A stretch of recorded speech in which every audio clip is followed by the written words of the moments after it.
একজন রাজা তার মেয়ের কোমরে লোহাসহ একটি তালা ঝুলিয়ে রেখেছিল, যাতে কোনো খারাপ লোক তার মেয়ের কোনো ক্ষতি করতে না পারে। কিন্তু অনেক বছর পর সে তালার চাবিটা হারিয়ে ফেলে, আর সে তালাটি কেউ খুলতে পারে না। কত দেশ থেকে রাজকুমার এসে ব্যর্থ হয় তালা খুলতে। আসুন তাহলে দেখি পুরো গল্পটা। গল্পের শুরুতে আমরা দেখতে পাই একটা রাজকুমারীকে, যার নাম ছিল লেডি মেরিয়ান। আর সে তার রয়্যাল বাথরুমে স্নান করছিল। সে মনের সুখে সেখানে গান গাইছিল। তখন তার দাসী এসে বলে, রাজকুমারী আপনি দ্রুত তৈরি হয়ে নিন। এরপর মিরিয়ান বাচ্চার থেকে বেরিয়ে আসে, আর তখন দেখা যায় তার কোমরে অদ্ভুত একটা তালা লাগানো আছে। তখন বোঝা যায় যে তার বাবা অর্থাৎ এই রাজ্যের রাজা, সে তার মেয়ের দেহ খারাপ লোকদের থেকে সুরক্ষিত রাখার জন্য তার কোমরে এমন অদ্ভুত সিকিউরিটি সিস্টেম লাগিয়ে দিয়েছে। আর দুর্ভাগ্যবশত এই তালার চাবি অনেক বছর আগেই হারিয়ে ফেলেছে, এবং মিরিয়ান অনেক বছর ধরে এমন কাউকে খুঁজছে যে এই তালা ভেঙে মুক্তি করে দিবে। এইদিকে মিরিয়ানের বাবা কয়েকদিনের জন্য শহরের বাইরে গিয়েছে, তাই তার ছোট্ট ভাই জনকে এই শহরের দেখাশোনা করার জন্য দায়িত্ব দিয়ে গিয়েছে। কিন্তু রাজা চলে যাওয়ার বর্তমান রাজা অর্থাৎ জন ও তার সেনাপতি মিলে এই শহরের লোকদের ওপর অন্যায় অত্যাচার করছে। তাদের কাছ থেকে জোর করে জবরদস্তি করে ট্যাক্স আদায় করছে। তবে শহরের লোকদের মুখ থেকে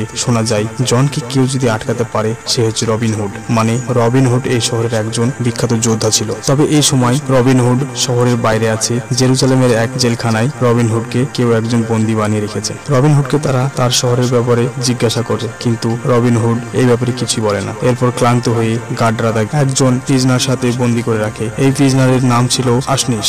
আসনিস রবিন হুডকে বলে, তুমি কি এখান থেকে পালাতে চাও? তখন রবিন হুড বলে, হ্যাঁ, আমি এখান থেকে পালাতে চাই। এরপর তাদেরকে যে পাইপের সঙ্গে বেঁধে রেখেছিল সেটা ভেঙে ফেলে। তারা নিজেদেরকে ছাড়িয়ে আরো যারা বন্দী লোকজন ছিল তাদেরকেও মুক্তি করে দেয়, এবং তারা সবাই সেখান থেকে পালিয়ে যায়। তারা বাইরে এসে আসনিসকে রবিন বলে, তুমি আমাকে যেভাবে সাহায্য করেছো, এবার আমি তোমায় যে কোনো কাজ করে দেব। এটা শুনে আসনিস রবিনকে একটা ছবি দিয়ে বলে, তোমার শহরে আজো নামের একটা ছেলে থাকে, সে একটু বোকাশা হবে, তাই তুমি শহরে ফিরে গিয়ে তার একটু খেয়াল রাখবে। রবিন হুড বলে, ঠিক আছে, তোমার কথা রাখবো। এটা বলে সেখান থেকে সাঁতার কাটতে কাটতে ইংল্যান্ডে চলে আসে। তার শহরে ফেরার সঙ্গে সঙ্গে রবিন হুড দেখে কিছু গার্ডরা মিলে একজন ছেলেকে মারধর করছে। তখন রবিন হুড সেই ছবিটার সঙ্গে মিলিয়ে বুঝতে পারে যে এটাই আসনিসের ছেলে আজু। আর তখন রবিন হুড সেই গার্ডগুলোকে মেরে আজুর প্রাণ বাঁচায়। এরপর রবিন হুড আজুকে নিয়ে তার বাড়ি আসে, কিন্তু সেখানে এসে দেখে তার বাড়িটা তুলে নিয়ে যাওয়া হচ্ছে। এটা মূলত প্রিন্স জনের আদেশে করা হচ্ছে। এরপর ওই গার্ডরা রবিন হুডকে বলে, তোমার বাড়িটা নিয়ে যাওয়ার হচ্ছে তার কারণ তুমি অনেকদিন ধরে ট্যাক্স দাওনি। কিন্তু রবিন হুড তাদেরকে বোঝানোর চেষ্টা করে যে আমি সেই সময় শহরে ছিলাম না। কিন্তু তারা রবিন হুডের কোনো কথাই শোনে না, এবং সেখান থেকে ওই বাড়িটা নিয়ে চলে যায়। এরপর রবিন হুড ব্লিঙ্কিং নামের পুরানো চাকরকে দেখতে পায়, আর সে ছিল অন্ধ। এতদিন পর অপরিচিত কাউকে দেখে রবিন হুড খুব আনন্দিত হয়। তখনই ব্লিঙ্কিং বড় একটা দুঃসংবাদ দেয়। সে বলে রবিন হুডের বাবা মা সহ পরিবার সবাই মারা গিয়েছে, এমনকি রবিন হুডের পোষা মাছ এবং পোষা কুকুর তারাও বেঁচে নাই। এটা বলে সে রবিন হুডের হাতে একটা লকেট ধরিয়ে দেয়, আর বলে এটা তোমার জন্য তোমার বাবা মা রেখে গিয়েছে। আর এই লকেটের মধ্যে একটা চাবি আছে, যে চাবির সাহায্যে নানা রকম তালা খুলতে পারবে। তাদের কথাবার্তার মাঝে সেখানে একটা ছোট ছেলে আসে, আর তার পেছনে পেছনে প্রিন্স জনের সেনাপতি চলে আসে। তারা রবিনকে বলে ছেলেটিকে আমাদেরকে দিয়ে দাও, কিন্তু রবিন সেটা করে না। এরপর রবিন ওই সেনাপতিকে ভীষণভাবে ইনসাল্ট করে, এমনকি প্রিন্স জনের ব্যাপারে অনেক বাজে কথা বলে। এরপর সেনাপতিকে সেখান থেকে ভাগিয়ে দেয়। তখন সেনাপতি সোজা রাজার কাছে চলে যায় আর বলে, রবিন হুড আবারও এই শহরে ফিরে এসেছে এবং ট্যাক্স বাড়ানোর জন্য আমাকে হুমকি দিয়েছে। এটা শুনে জন অনেক চিন্তিত হয়ে পড়ে আর একটা ডাইনি বুড়ির কাছে চলে আসে। সেখানে সে ডাইনিকে জিজ্ঞাসা করে, আমি রবিন হুডকে কিভাবে হারাবো? এই ডাইনিটা রাজাকে বলে, আমি তোমাকে সাহায্য করব, তার বদলে তোমার সেনাপতির সঙ্গে আমার বিয়ে দিতে হবে। মানে এই ডাইনিটা সেই সেনাপতিকে অনেকদিন ধরে পছন্দ করত। এতে রাজার ইচ্ছে না থাকা সত্ত্বেও তাকে রাজি হতে হয়, কারণ সে যে কোনো মূল্যে রবিনকে হারাতে চায়। এদিকে রবিন রাজপ্রাসাদের দিকে যেতে থাকে, কিন্তু বিশাল আকৃতির লোক তার পথ আটকে দেয় এবং সে বলে, তুমি যদি এখান থেকে যেতে চাও তাহলে আমাকে টাকা দিতে হবে। কিন্তু এতে রবিন হুড রাজি হয় না, তাই তাদের মধ্যে মারামারি শুরু হয়ে যায়। লড়তে লড়তে তাদের লাঠি ভেঙে যায়, আর সুযোগ বুঝে রবিন লোকটিকে পানিতে ফেলে দেয়। কিন্তু ওই লোকটা পানিকে খুব ভয় পেত। এটা দেখে রবিন তাকে পানি থেকে বের করে আনে। এই কারণে তারা দুজনের মধ্যে ভালো বন্ধুত্ব হয়ে যায়। এরপর উইল নামের আরো একটা ছেলের সঙ্গে পরিচয় হয়ে যায়। সে খুব দ্রুত গতিতে ছুরি চালাতে পারত, এমনকি ধনুক থেকে চালানো তীরকেও টুকরো টুকরো করে ফেলতে পারত। এরপর তারা সবাই মিলে রাজপ্রাসাদের দিকে যেতে থাকে। এদিকে প্রিন্স জন ও আর সেনাপতি একটা পার্টিতে মগ্ন ছিল। কিছুক্ষণ পরে সেখানে লেডি মেরিয়ান চলে আসে। এদিকে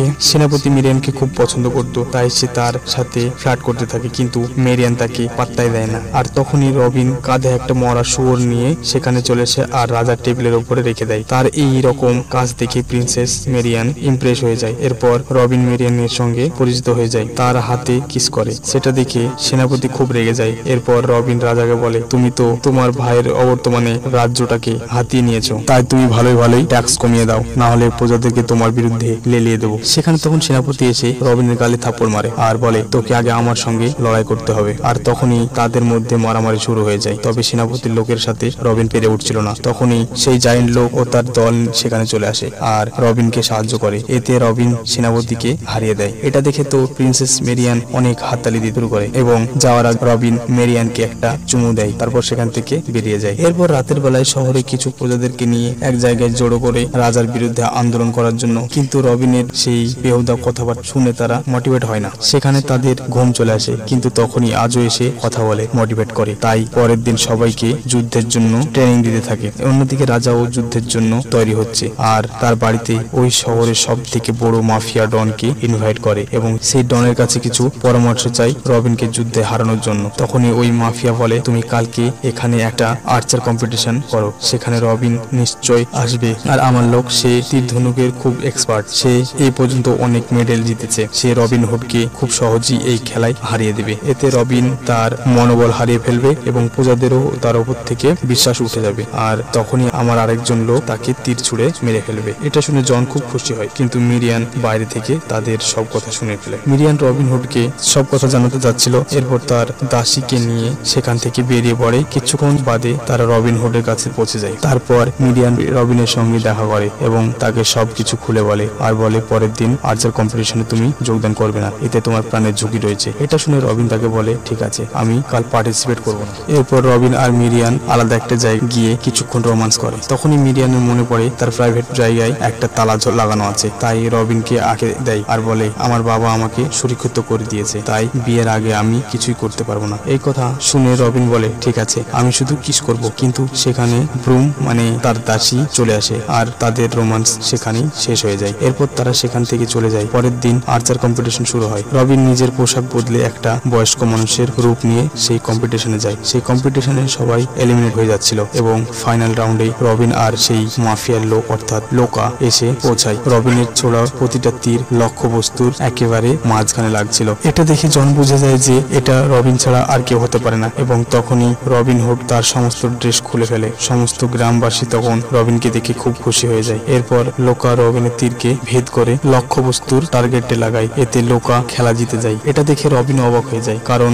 আজ পর্যন্ত কোনো আর্চার কম্পিটিশন সে হারেনি। এরপর রবিনের হেরে যাওয়ার জন্য গ্রামবাসী তাকে ধিক্কার দিতে থাকে। তখনই রবিন খেলার নিয়ম কানুন পড়ে আর জানতে পারে সে এই খেলায় জেতার জন্য আরো একটা সুযোগ পাবে। তাই সময় নষ্ট না করে আবারও তার ধনুক প্রস্তুত করতে থাকে। ঠিক তখনই দূরে দাঁড়িয়ে থাকা মাফিয়ার লোক রবিনকে উদ্দেশ্য করে একটা তীর ছোড়ে, তবে উইল নামের সেই ছেলেটি তীরটা ধরে ফেলে। তারপর রবিন ফাইনাল তীরটা ছোড়ার আগের মুহূর্তে পাশ থেকে লোকা তার পায়ে একটা গোতা দেয়। এতে রবিনের তীরটা আকাশের দিকে উঠে যায়, কিন্তু তবুও রবিনের তীরটা এদিক ওদিক ঘুরে লোকাশের তীর ভেদ করে লক্ষ্যবস্তুতে আঘাত করে আর রবিন জিতে যায়। এটা দেখে রেগে সেনাপতি তার সেনাদেরকে আদেশ দেয় রবিনকে ধরে ফাঁসিতে ঝুলিয়ে মেরে ফেলতে। এটা দেখে মিরিয়ান সেনাপতিকে বলে, তুমি রবিনের প্রাণ ভিক্ষা দাও, বিনিময়ে আমি তোমাকে বিয়ে করতে রাজি আছি। আর সেনাপতিও চাইছিল মিরিয়ানকে বিয়ে করতে, তাই সে এই প্রস্তাবে রাজি হয়ে যায়। এরপর তারা দুজন বিয়ে করতে এগিয়ে আসে, কিন্তু এখনো রবিনকে ফাঁসির দড়িতে ঝুলিয়ে রাখা হয়, কারণ মিরিয়ান যদি সেনাপতিকে বিয়ে না করে তাহলে রবিনকে মেরে ফেলবে। যার কারণে মিরিয়ান সেনাপতির সঙ্গে